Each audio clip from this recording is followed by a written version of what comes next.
September 844. The most feared warriors in Europe were about to make a fatal mistake. Dragon ships filled with battle-hardened Vikings had just crushed Lisbon and were sailing toward the richest city in the medieval world, a place with street lighting while the rest of Europe lived in darkness. They thought they were invincible. They were wrong. What happened next would end the Viking Age forever and change the course of history. But to understand how the world's greatest raiders met their match, we need to rewind to when two civilizations were destined to collide. In the middle of the 9th century, two worlds were about to collide with devastating consequences. One was born from the icy fjords of Scandinavia, a realm of stone, steel, and endless winters.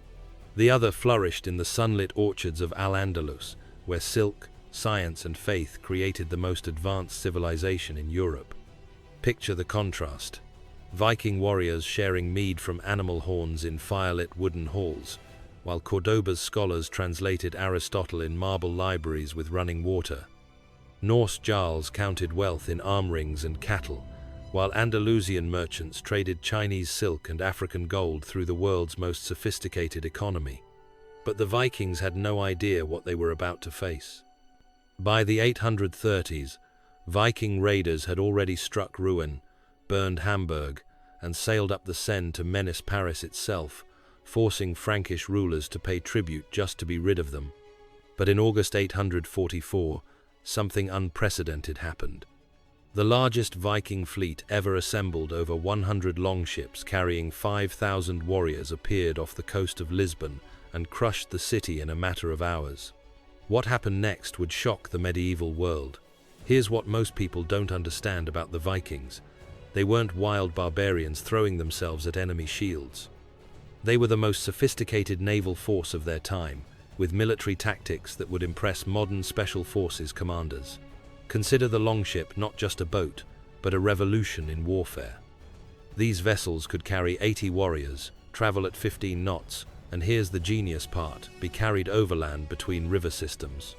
Imagine a medieval commander's terror when enemy ships mysteriously appeared on a river with no sea connection. The Vikings had invented the world's first amphibious assault vehicles, 8 centuries before the term existed. Their crews were professionals in a world of amateurs. While medieval armies were seasonal farmers, Viking raiders trained year-round as career warriors. They perfected combined arms tactics, ship-based archers, heavy infantry, lightning cavalry raids. They mastered logistics across thousands of hostile miles and, most deadly of all, psychological warfare. When dragon ships appeared on the horizon, defenders often fled before the first sword was drawn. This fearsome reputation could cause entire cities to surrender without fighting, a calculated strategic advantage built through decades of brutal efficiency. But now these proven conquerors were setting their sights on the ultimate prize, the fabled wealth of Al-Andalus. Tales had spread through northern mead halls of massive silver coins from Cordoba, markets filled with exotic silks and endless grain. To warriors who valued both plunder and prestige, this wasn't just another target, it was the next frontier. The sack of Lisbon had given them intelligence, supplies, and most crucially, detailed information about Andalusian defenses from captured prisoners. They had studied tides, seasonal winds, and coastal geography. This wasn't a random raid, it was a calculated campaign planned with military precision. What the Vikings didn't understand was that they were about to encounter something unprecedented, a civilization that could match their innovation with its own, and their warrior culture with an even more sophisticated military tradition. While the north feared dragon ships, the Emirate of Cordoba basked in peace, not the peace of weakness, but the confidence of a civilization at its absolute peak. Abd al-Rahman II, the Emir of Cordoba, presided over one of the brightest jewels of the Islamic world. His realm was renowned for learning, where philosophy, agriculture, and trade flourished. But this very prosperity had bred a dangerous complacency. Let me give you perspective on how advanced Al-Andalus was in 844. While most of Europe struggled with subsistence farming, Cordoba housed over 500,000 people, making it the largest city in Western Europe, possibly the world. The city had street lighting, public baths, over 70 libraries, and a university attracting students globally. The Royal Library alone contained over 400,000 books, more than the rest of Europe combined. This was a society where Christians, Muslims, and Jews lived in relative harmony, creating a cultural flowering called La Convivencia. While Viking women were prized mainly for bearing warriors, Andalusian courts produced female scholars, poets, and even military commanders. But here's the fatal flaw. The Emir's formidable military was designed for the wrong war entirely. His elite Arab and Berber cavalry were among the world's finest mounted warriors, descendants of the same horsemen who'd conquered half the known world. Their infantry included veteran Berber tribesmen hardened in North African mountains. Their archers used composite bows that could outshoot anything Vikings possessed. Yet all this power was pointed inland, trained for land battles against Christian kingdoms or internal revolts. They had almost no experience fighting seaborne invaders. The coasts lay open, defended only by scattered garrisons and watchtowers. And the greatest vulnerability was the river itself, the mighty Guadalquivir, winding lazily through olive groves and villages, its waters reflecting Seville's towers. To the Vikings, this wasn't a barrier, it was a highway straight into Al-Andalus's heart. The Emir wasn't completely blind to danger. Reports of Viking raids in Francia had filtered south through sophisticated intelligence networks that Al-Andalus maintained across the Mediterranean. Abd al-Rahman II knew something was coming and had ordered coastal defense reforms, new watchtowers, stronger garrisons, local militia musters. But he didn't anticipate the scale. Previous Viking raids involved a few dozen ships at most. Archaeological evidence suggests the force now assembling represented the combined might of multiple kingdoms, 100 to 150 ships carrying perhaps 5,000 warriors. This wasn't a raid. It was an invasion force larger than many armies William the Conqueror would later use to take England. After crushing Lisbon in August, the Vikings moved methodically south. The sack served multiple strategic purposes: loot and supplies for the larger campaign, terror propaganda, and most crucially, detailed intelligence about Andalusian defenses from captured prisoners. The Vikings had studied tides, seasonal winds, and Iberian geography.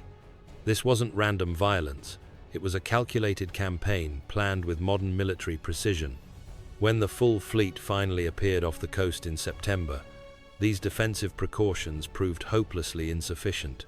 Hundreds of longships darkened the horizon like a blade drawn and ready to strike.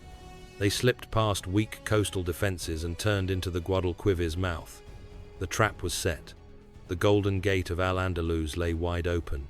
But the defenders were about to make a decision that would save their civilization. In late September, the storm broke. The first longships glided silently up the Guadalquivir. Riverbanks that usually echoed with farmers' songs and barge noise now trembled under the rhythmic creak of oars. Villagers fell first. Vikings struck fast, without warning or mercy. Settlements burned. Inhabitants were cut down or dragged to ships in chains. Terror rolled up the river, sending thousands of refugees fleeing inland with tales of sea monsters. By October, the Viking fleet surged toward its true prize, Seville. Picture Seville in 844, not some provincial backwater, but one of the medieval world's great cities. With 80,000 inhabitants, it was southern Al-Andalus's economic heart, a bustling port where goods from Africa, the Middle East, and Christian North converged. Markets sold everything from Damascene steel to Chinese silk, African ivory to Frankish amber. The city's wealth was legendary. Seville's mint produced Europe's finest silver coins, so pure and consistent, they were accepted currency from Scotland to Constantinople. City workshops created luxury goods prized worldwide: intricate metalwork, beautiful ceramics, fine textiles dyed with pigments worth more than gold. At dawn, they struck. Seville was caught completely unprepared. No stone walls could resist determined assault. Viking warriors stormed gates, axes and swords flashing in morning Sunday. Panic shattered the city. Defenders scrambled to form street lines but were overwhelmed. Here's where the story becomes truly terrifying. Vikings had perfected urban warfare tactics that wouldn't reappear until modern times. They moved in coordinated units, systematically clearing neighborhoods block by block. They used psychological warfare, deliberately committing atrocities in public spaces to break defender will. They had specialists, some focused on combat, others on securing loot, still others on capturing slaves for Dublin and York markets. For 7 days, Seville endured a nightmare. This wasn't a raid, it was systematic plundering. Houses blazed, markets were ransacked, streets ran red. Raiders who had dreamed of this wealth for months now tore it from the city with savage glee. But this differed from other Viking raids in the sheer scale of cultural destruction. Libraries filled with irreplaceable manuscripts burned for warmth. Delicate scientific instruments melted down for precious metals. Art that had taken generations to create was destroyed in moments of thoughtless violence. Yet amid destruction and chaos, one symbol stood firm: Seville's great mosque. Chronicles recall how defenders, city guard, and desperate citizens held out. They barricaded doors and fought with desperate, hopeless courage, turning the sacred site into a fortress. The siege revealed something profound about this conflict's nature. For Vikings, it was simply another building to loot. For defenders, it was their community's sacred heart, worth dying for.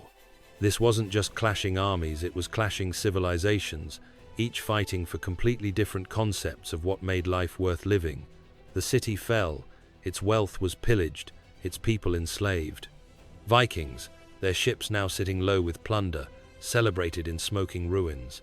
They had broken one of the South's greatest cities, proven once again they were invincible, or so they thought. But the Emir had a secret weapon the Vikings never saw coming. What part of this forgotten history do you find most compelling? Was it the technological terror of the longship, or the tragic complacency of a great empire? Let us know in the comments below. The Vikings believed their victory was total, but word of Seville's fall, carried by 1,000 panicked refugees, had reached Cordoba, and the Emir would not let it stand. The news wasn't just a report of a lost city, it was an insult, an existential threat, and a wake-up call that would transform Al-Andalus forever. Abd al-Rahman II awakened from complacent peace. Furious, he summoned armies, governors, nobles, and generals. Al-Andalus would not bow to northern raiders, it would strike back. The Emir's response wasn't just military, it was strategic, diplomatic, and technological. He immediately sent envoys to Christian kingdoms proposing temporary alliance against this common threat. He reached out to fellow Muslim rulers in North Africa requesting naval support. Most importantly, he began mobilizing resources on a scale Al-Andalus had never seen. Abd al-Rahman II understood what many modern historians miss. This wasn't just about defending Seville, this was about Mediterranean civilization's future itself. If Vikings could successfully raid the Islamic world's richest cities, it would fundamentally alter Europe's power balance and inspire countless imitators. He appointed his most trusted general, Muhammad ibn Rustam, to lead the counterattack. This was no local militia commander. Ibn Rustam was a professional, battle-hardened soldier who understood logistics and tactics.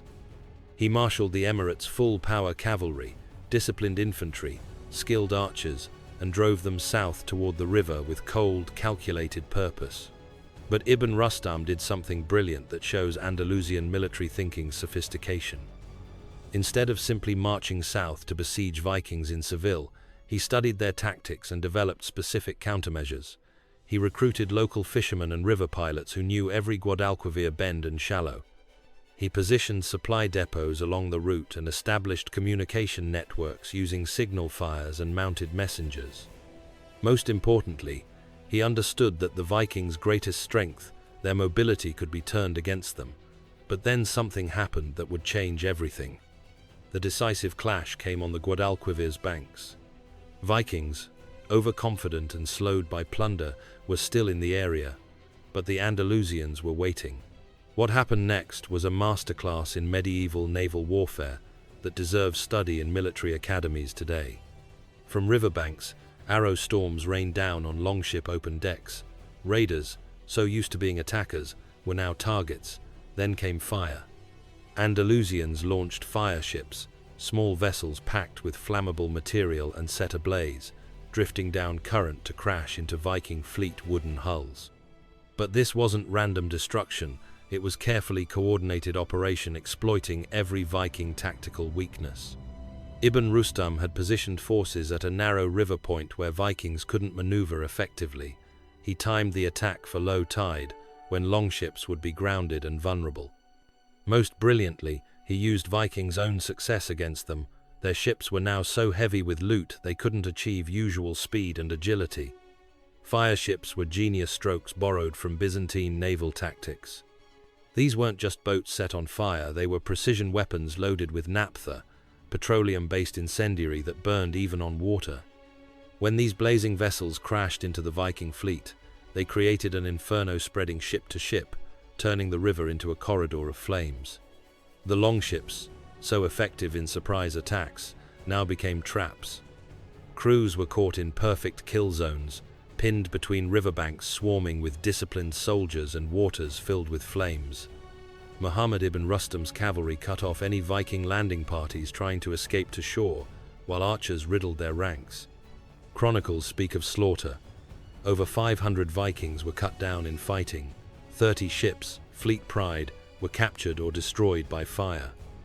This battle was historically significant because it was the first time in recorded history that a Mediterranean power successfully developed and deployed effective countermeasures against Viking naval tactics. Techniques used by Ibn Rustam would later be adopted by other Islamic and Christian powers facing similar threats.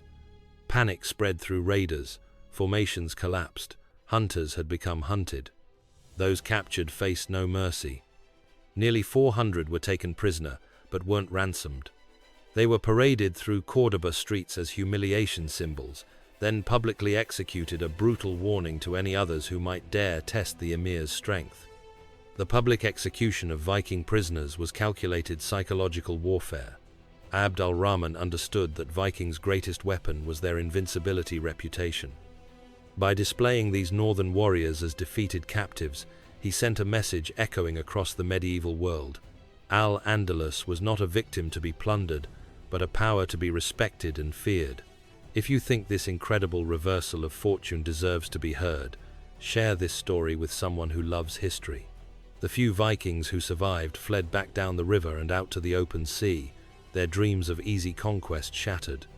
For the first time, the Northmen had met a power that not only repelled them but struck back with equal ferocity. The defeat in 844 was decisive. But the battle's true legacy wasn't the dead, it was the awakening. Abd al-Rahman seized the moment. He understood this wasn't the end, but the beginning of a new kind of war. He ordered construction of a permanent fleet, Al-Andalus's first true navy, stationed to patrol coasts and guard river approaches. He ordered coastal fortresses reinforced, new watchtowers built, and garrisons expanded. But the Emir's vision went far beyond simple defense. He understood that sea control was the key to controlling the Mediterranean's future. The fleet he built wasn't just designed to repel raiders, it was designed to project power, protect trade routes, and ensure Al-Andalus would never again be caught unprepared. The new Andalusian navy incorporated the best elements of both Islamic and captured Viking technology. They built ships that combined longship speed and maneuverability with traditional Mediterranean vessels' defensive capabilities and cargo capacity. They recruited Greek fire specialists from Constantinople and established naval training programs that would produce some of the medieval world's finest sailors. Seville itself rose from ashes, rebuilt stronger than before, its people hardened by tragedy. What began as a plunder raid ended in revolution. Seville had burned, but from its ashes, a new power was born, one that would make Al-Andalus seas a place Vikings would learn to fear. The reconstruction of Seville became a symbol of Andalusian resilience and innovation. The new city featured improved defenses, better urban planning, and most importantly, infrastructure needed to support a major naval base. Within a generation, Seville had become one of the Western Mediterranean's most important naval ports. This transformation rippled across the Islamic world. Other Muslim rulers, seeing how Al-Andalus had successfully countered the Viking threat, began adopting similar naval strategies. The defeat of the Vikings at Seville became a rallying cry, proof that the Dar al-Islam, the realm of Islam, could defend itself against any threat, no matter how fearsome or unexpected. The psychological impact was equally profound. The successful defense against Vikings became a source of pride and unity for Al-Andalus's diverse population, helping forge a common identity that transcended religious and ethnic differences. It reinforced the region's commitment to learning and adaptation, values that would continue driving innovation and cultural flourishing for centuries. The Battle of Seville is a powerful reminder that history isn't a simple story of rising and falling empires, it's a story of adaptation. The Vikings brought new terror to the world, but in Al-Andalus, they met an empire that refused to break, one that learned from its wounds and forged a new sword to defend itself. This conflict fundamentally altered the balance of power in medieval Europe and the Mediterranean. It marked the beginning of the end of Viking dominance in European waters. Word of the Andalusian victory spread quickly, and other powers began adopting similar defensive measures. The age of easy Viking raids was coming to an end, forcing these northern warriors to evolve from raiders into traders and settlers. The successful defense established Al-Andalus as a major naval power, with profound consequences for Mediterranean trade and politics for centuries to come. Most importantly, it demonstrated that technological and tactical innovation could emerge from any culture, at any time. No military advantage is permanent. Perhaps most fascinatingly, this encounter actually led to increased cultural exchange between the Islamic world and Scandinavia. While the initial contact was violent, it opened new trade routes and diplomatic connections that would ultimately benefit both civilizations. The Vikings never returned to Al-Andalus, but this wasn't the end of their story, it was the beginning of something far more dangerous. Their defeat in the west forced them to turn their attention eastward, toward the riches of Byzantium and the rivers of Russia, where they would build an empire that would shake the world. If you want to see more stories about the epic clashes that shaped our world, make sure to like this video and subscribe to our channel. And let us know in the comments what piece of history you think deserves to be told next. The collision of civilizations often produces the most fascinating stories, moments when different ways of life meet, clash, and ultimately transform each other in ways that echo through the centuries.